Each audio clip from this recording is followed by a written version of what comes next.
This video will show you how to change opposite arm assembly installation of the RockyMount bike carrier, part number RBC050. Remove cover plate from the arm assembly. With the Allen key provided, loosen center bolt hardware on the arm assembly. Do not fully remove. Remove the hardware from the arm collar. Remove the arm collar with a flathead screwdriver. Using a rubber mallet, tap out the arm. Pivot the arm to loosen and remove. Swap the arm to the opposite side and insert back into the unit. Place the arm collar into position. Return collar hardware and tighten. Tighten center bolt hardware. Use flathead screwdriver to depress the wafer within the arm assembly. With the wafer still depressed, carefully push the lock barrel out of the unit. Push the barrel home into the opposite housing. Remove the end caps, wheel tie-down assemblies and the fitting plate.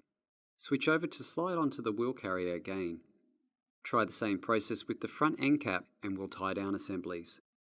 Now you can fit two RockyMounts bike carriers on your vehicle.